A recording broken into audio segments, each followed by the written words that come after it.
सबसे पहले अपना परिचय बताइएगा सर। परिचय जयनंदन कुमार, पिता स्वर्गीय बैजनाथ प्रसाद, ग्राम पंचायत भूमवा का वर्तमान मुखिया हूँ। सर ये मुखिया सर पहली बार है कि सर और भी पहले रह चुके हैं सर? नहीं, ये हम पहली बार मुखिया बने हैं। इसके पहले हम पैक्स अध्यक्ष थे। पैक्स अध्यक्ष भी रह चुके हैं सर। सर ये सर मुखिया में सर क्या ऐसा कमी देखे सर कि पैक्स अध्यक्ष छोड़ के सर मुखिया में आ गए सर आप? क्या ऐसा कमी देखे सर? क्या ऐसा आपको लगा, अनुभव हुआ पैक्स सर के? अध्यक्ष में हमने जनता का जितना हो सके प्रयास किए कि अच्छे से अच्छे सुविधा उपलब्ध कराए। खाद वगैरह जो भी कार्य थे पैक्स के अंतर्गत, और उसके आधार पर हमें ऐसा अनुभव हुआ कि जनता हमें चाह रही है। हम अगले जो पंचायत चुनाव है उसमें अपना चुनाव लड़के देखते हैं। जनता हमें उस लायक समझ रही है। हमें अनुभव हुआ कि उस लायक है कि हम मुखिया बन सकते हैं। सर मुखिया में आने के बाद सर पहला प्राथमिकता में कौन काम किए सर? मुखिया जब हम जीते तो सबसे पहले हमने आरटीपीएस काउंटर, जो जनता का मूलभूत सुविधा है, जातीय आय आवासीय वगैरह, तो उसके लिए प्रयास किए और उसका काउंटर का उद्घाटन भी कराए। सर और सर दूसरा में क्या किए हैं सर? क्या दूसरा आपका सर प्रायोगिता क्या था सर?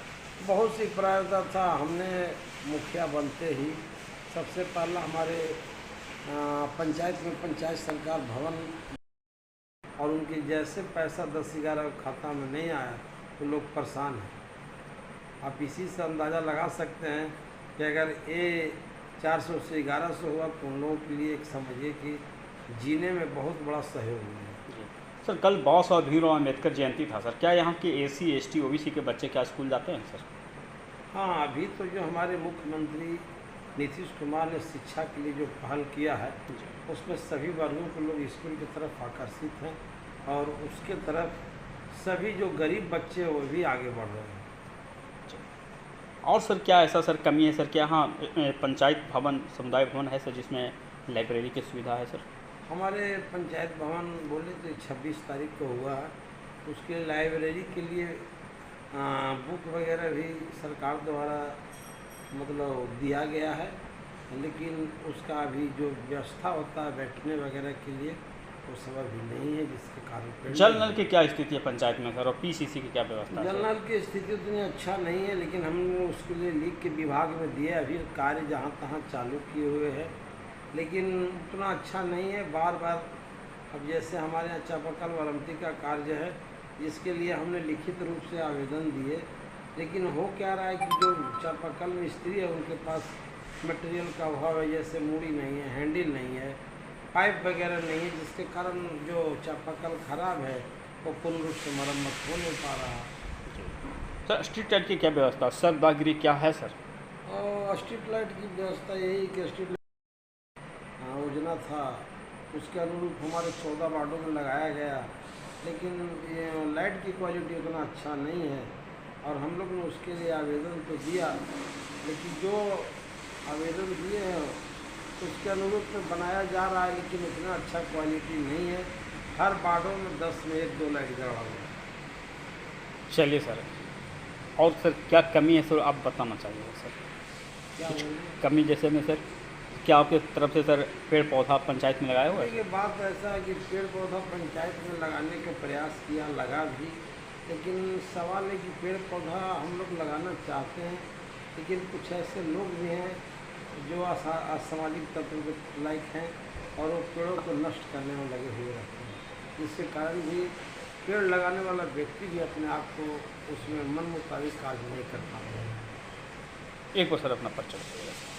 परिचय जयनंदन कुमार कुल्लू, ग्राम पंचायत भूमवा, प्रखंड मोहनपुर, जिला गया। मुख्य मैंने अच्छा केंद्र मुख्यालय समझा जाता है, वो हमारे पंचायत में बना नहीं था, और उसके लिए हमने प्रयासरत किया। और सबसे बड़ा था कि पंचायत मुख्यालय के लिए ज़मीन उपलब्ध करना मुश्किल था, उसको हमने उपलब्ध करा के, और वो अभी निर्माण हो गया। 26 जनवरी से कार्य शुरू हो गया पंचायत मुख्यालय। और बहुत सा ऐसे कार्य जैसे खेल परिसर, हाई स्कूल की 4 दीवारी, नली गली, आंगनवाड़ी केंद्र, मैंने जो भी अधिक से अधिक अपने पंचायत के विकास में जितना हो सका हम कार्य करते रहे। सर मूलभूत जो गरीबों का जो कार्य होता है सर, यानी कहें मूलभूत जो कार्य जो आपको सबसे पहले कच्चा यानी कि कम जो नज़र आया सर, बिल्कुल एकदम ख़त्म, उसको सर आप पहला स्टेप में क्या किए सर? देखिए, सबसे पहला बात कि जो आप बात रख रहे हैं उसके लिए एक बताना चाहते हैं कि जो सबसे बहुत से गरीब लोग ऐसे हैं जिनको सबसे ज़्यादा आवास की आवश्यकता है। जी हाँ, आवास योजना की और क्या स्थिति आवास है वो योजना में बताइए। ऐसा स्थिति था कि लगभग 2019 में प्रधानमंत्री आवास योजना का सर्वे हुआ और जो सर्वे सूची मिला था उसमें गरीब को मात्र मान के चलिए कि 20% ही भागीदारी थी। लेकिन हमने उस चीज़ को देखे और हमारे पंचायत में भी हमारे प्रखंड के तुलना में लगता है सबसे कम आवास मेरे ही पंचायत में थे। जो कई वार्ड ऐसे भी थे जहाँ 4, सिमरवार में 2 वार्ड है, 7 और 8, किसी में 2 है तो किसी में 2 है, बोमवार में भी 3 वार्ड है, 3 वार्ड मिला के बहुत कम संख्या था। यानी बहुत सा वार्ड जो है जिसमें गरीब लोग का नाम ही सूची में नहीं था और हम उसमें कुछ कर नहीं पाए। लेकिन हम प्रयास कर रहे थे कि प्रधानमंत्री आवास योजना का जब दूसरा सर्वे हो हम लोग के समय में तो हम अधिक से अधिक गरीब लोग को उसमें सर्वे कराने का काम करेंगे और हमने वैसा किया।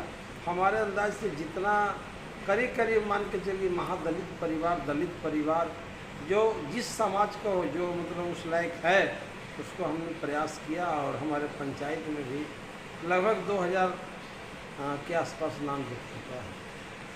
सर ये बताइएगा सर कि विधवा पेंशन की क्या स्थिति है सर पंचायत विधवा में? पेंशन हमने बहुत सा विधवा लोगों को अपने उसके घर से बुला के मृत्यु प्रमाण पत्र बना के अपने खर्चे से ब्लॉक ले जाके सारी प्रोसेस कर रहे हैं। बहुत सा को पैसा मिला भी है और कुछ ऐसे लोग हैं जो अभी कुछ कागजी के अभाव में कुछ फंस भी गया है। सर 400 से 1100 बुजुर्गों की क्या स्थिति है, क्या खुशी नजर आया सर? 400 से 1100 जो हुआ है उन लोग के लिए एक जीवन दान है। एक मान के चलिए उन लोग का एक दवा का रूप में कार्य कर रहा है, चाहे बीमारी हो चाहे उनके लिए जो भी आवश्यकता अनुसार चीज़ हो। मानिए मुख्यमंत्री जी जो कदम उठाएं बहुत अच्छा कदम उठाएं हैं विधवा या वृद्धा के लिए। अभी ऐसा लग रहा है कि 1 महीना का पेंशन अभी रुक गया जिससे सारे वृद्धा लोग परेशान हैं। जैसे लग रहा है उनका महीना में लोग नज़र लगाए हुए रखते